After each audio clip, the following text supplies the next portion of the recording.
दोस्तों, क्या आप भी परीक्षा में ऐसे सवालों को देखकर लंबी कैलकुलेशन करने बैठ जाते हैं? सवाल सीधा सा है। 26:90, 50:59, 40:70 और 41:64, इनमें से सबसे बड़ा अनुपात कौन सा है? ज़्यादातर छात्र यहाँ भाग करने लगते हैं या फिर अपना कीमती समय बर्बाद कर देते हैं, लेकिन आज के बाद आप ऐसे सवालों को सिर्फ देखकर हल करेंगे।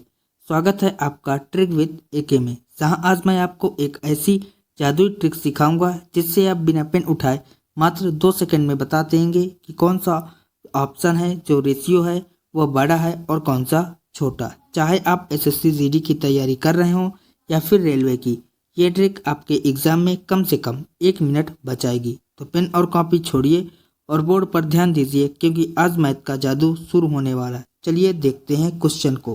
क्वेश्चन क्या है कि हमें यहाँ पर फाइंड आउट करना है चारों ऑप्शनों में कि सबसे बड़ा अनुपात कौन सा है। तो हमें क्या करना है, यहाँ पर चारों ऑप्शनों में जो रेशियो है उन दोनों रेशियो के बीच का डिफरेंस देखना है। तो ऑप्शन नंबर ए में है 26:90, तो इन दोनों के बीच का डिफरेंस देखेंगे तो हमें मिलेगा 64 का डिफरेंस। इसके बाद ऑप्शन नंबर बी में देखें तो है 50:59। अब इन दोनों के बीच का डिफरेंस देखेंगे तो मिलेगा हमें 9। तीसरा ऑप्शन है आपका 40:70, इन दोनों के बीच का डिफरेंस देखेंगे तो है यहाँ पर 30 का। और चौथा ऑप्शन है 41:64। अब इन दोनों के बीच का डिफरेंस देखेंगे तो आपको प्राप्त होगा 23 का डिफरेंस। अब यदि आपसे पूछे सबसे बड़ा अनुपात, तो जिसका डिफरेंस सबसे कम होगा वही सबसे बड़ा अनुपात होगा। और यदि आपसे पूछ ले कि सबसे छोटा अनुपात कौन सा होगा, तो जिसका डिफरेंस सबसे ज़्यादा होगा वही सबसे छोटा अनुपात होगा। तो यहाँ पर क्वेश्चन में पूछा गया है सबसे बड़ा अनुपात, तो सबसे बड़ा अनुपात वही होगा जिसका डिफरेंस सबसे कम होगा। तो सबसे कम डिफरेंस है यहाँ पर ऑप्शन नंबर बी का 50:59, जो कि 9 का डिफरेंस है। तो यही हमारा सबसे बड़ा रेशियो यानी कि अनुपात हो जाएगा। अगर यही क्वेश्चन में पूछा जाता कि सबसे छोटा अनुपात कौन सा होता, तो वो हो जाता 26:90, जो कि यहाँ पर ऑप्शन नंबर ए में। लेकिन यहाँ पर पूछा गया सबसे बड़ा अनुपात, तो हमारा आंसर होगा ऑप्शन नंबर बी 50:59।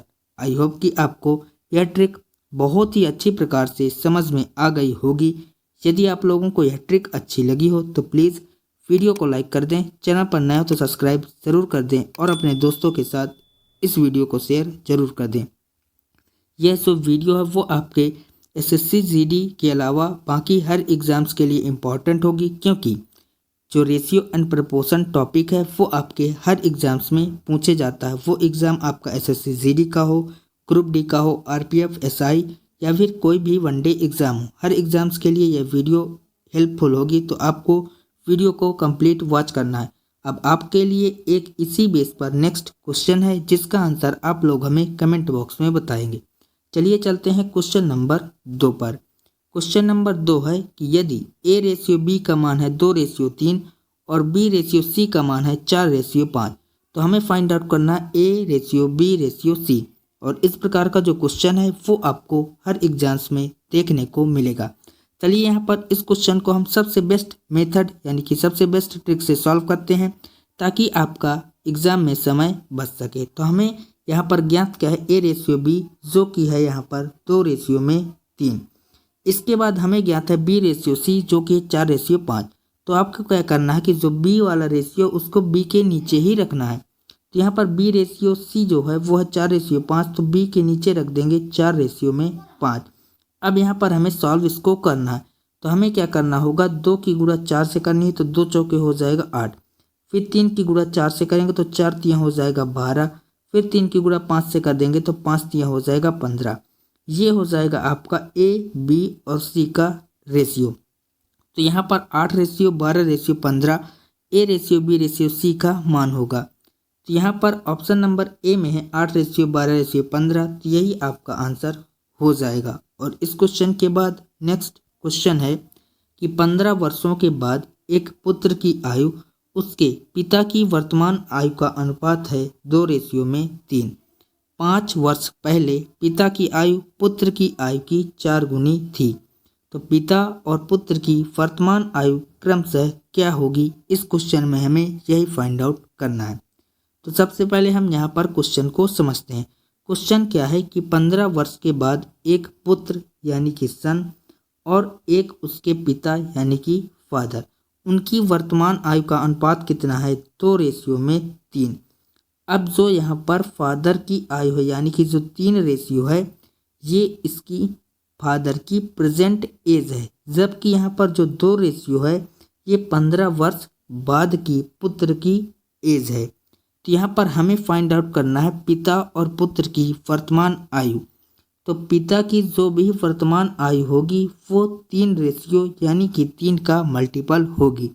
तो हमारे पास यहाँ पर 4 ऑप्शन है। अब सबसे पहले पिता की आयु होगी यानी कि जो ऑप्शन नंबर ए में 45 है, बी में 40 है, सी में 32 है और डी में 50 है, ये पिता की वर्तमान आयु है।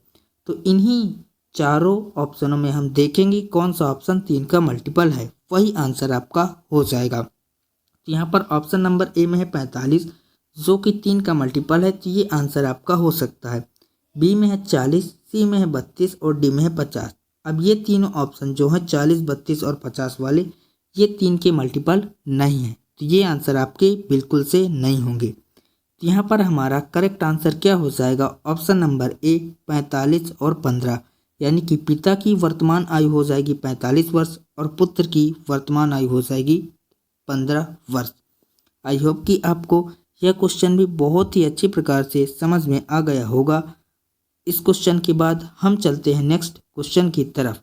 नेक्स्ट क्वेश्चन है कि के का मान ज्ञात करें जो 5, 12, 29 और 57 में से प्रत्येक से जोड़ा जाना चाहिए ताकि वे समानुपात में रहें। देखिए इस क्वेश्चन को सॉल्व करने के काफ़ी सारे तरीके हो सकते हैं, लेकिन मैं आपको वो तरीका बताऊंगा जिससे आप अपने एग्जाम में इस क्वेश्चन को कम से कम समय में सॉल्व कर पाएँ। तो यहाँ पर देखो ट्रिक क्या है। यहाँ पर हमें फाइंड आउट करना है के का मान, और के वह संख्या है जो 5, 12, 29 और 57 में जोड़ने पर वह समानुपात में हो जाते हैं।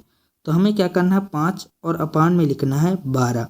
इसके बाद दूसरी संख्या क्या है? 29 और अपान में लिखना है 57। अब इसके बाद आपको यहाँ पर क्या करना है कि 5 और 29 इन दोनों के बीच का लेना है डिफरेंस। तो इन दोनों के बीच का डिफरेंस है यहाँ पर 24। इसके बाद आपको क्या करना है कि इन दोनों के बीच का लेना है डिफरेंस। तो 12 और 57 इन दोनों के बीच का डिफरेंस हो जाएगा, 7 में से 2 जाएगा तो बचेगा 5 और 5 में 1 जाएगा तो बचेगा 45। अब इसको आपको रेशियो में कन्वर्ट करने लेना है। तो यहाँ पर 3 से डिवाइड कर देंगे तो 3 8 हो जाएगा 24 और यहाँ पर आ जाएगा आपका 15। अब आप इस वाले रेशियो या फिर इस वाले रेशियो, इन दोनों रेशियो में किसी भी एक से आप कंपेयर कर सकते हैं। आपका आंसर दोनों में से आने वाला है। चलिए हम यहाँ पर 5/12 से कंपेयर करते हैं। यहाँ पर 5/12 इन दोनों के बीच का डिफरेंस कितना है? 7 का। तो यहाँ पर भी हमें 7 का डिफरेंस चाहिए। तो यहाँ पर भी आपको 7 का डिफरेंस देखने को मिल रहा होगा। अब आपका आंसर आ चुका है, देखते हैं कैसे। यहाँ पर ऊपर में 5 है और यहाँ पर 8 है, कितना जोड़ना चाहिए हमें? 3। नीचे 12 है और यहाँ पर नीचे कितना है? 15। इसमें कितना जोड़ना चाहिए? 3। यानी कि जो के का मान होगा वो आ जाएगा आपका 3। तो यहाँ पर इस क्वेश्चन का राइट आंसर क्या हो जाएगा हमारा? 3, ऑप्शन नंबर डी। आई होप कि आपको यह ट्रिक भी बहुत ही अच्छी प्रकार से समझ में आ गई होगी। यदि आप लोगों को यह ट्रिक अच्छी लगी हो तो एक लाइक ज़रूर करिएगा। इसके बाद इसी बेस पर आपके लिए नेक्स्ट क्वेश्चन है, जो कि यहाँ पर क्वेश्चन में थोड़ा सा डिफरेंस है, वो है क्या घटाना चाहिए, जबकि इसी तरीके से यह क्वेश्चन भी सॉल्व होगा। तो इस क्वेश्चन का आंसर आप लोग हमें कमेंट बॉक्स में बताइएगा। चलिए इसके बाद चलते हैं नेक्स्ट क्वेश्चन की तरफ। नेक्स्ट क्वेश्चन है कि दो संख्याओं का अनुपात है 5:3 और उनका एलसीएफ और एचसीएफ का गुणनफल है 135। तो एलसीएम और एचसीएफ के व्युत्क्रमों का योगफल हमें फाइंड आउट करना है। इस क्वेश्चन का आंसर मैं देखते ही बता सकता हूँ कि ऑप्शन नंबर डी होगा। वो कैसे, आइए देखते हैं। यहाँ पर हमें फाइंड आउट क्या करना है? एलसीएम और एचसीएफ के व्युत्क्रमों का योगफल। तो मान लेते हैं एलसीएम को हम एल से प्रेजेंट करते हैं और एचसीएफ को एच से। तो हमें उनके व्युत्क्रमों का योगफल चाहिए, यानी कि 1/LCM प्लस 1/HCF, इन दोनों का हमें मान चाहिए। तो हम यदि इसको सॉल्व करेंगे तो हमारा क्या हो जाएगा? इन दोनों का एलसीएम हो जाएगा L इंटू में H और ऊपर आ जाएगा L प्लस H अपान में L इंटू में H, यानी कि हमें इसका मान फाइंड आउट करना है। अब L इंटू H यानी कि एलसीएम गुणा एचसीएफ, इसका मान पहले से दिया गया है 135, यानी कि अपान में वही संख्या आएगी वो हो जाएगी 135 या फिर इसी का कोई फैक्टर। अब यहाँ पर हमारे पास चार ऑप्शन है, हम देखते हैं चारों ऑप्शनों में जो हर में है उसमें आना चाहिए या तो 135 आए या फिर 135 का ही कोई फैक्टर आए। यहाँ पर है ऑप्शन नंबर ए में हर में 85 जो कि 135 का फैक्टर नहीं होता, बी में है 61 ये भी फैक्टर नहीं होता, सी में है 73 ये भी फैक्टर नहीं होता। एक ही ऑप्शन आपका बचता है जो कि है ऑप्शन नंबर डी जिसमें है 45। यही आपका आंसर हो जाएगा।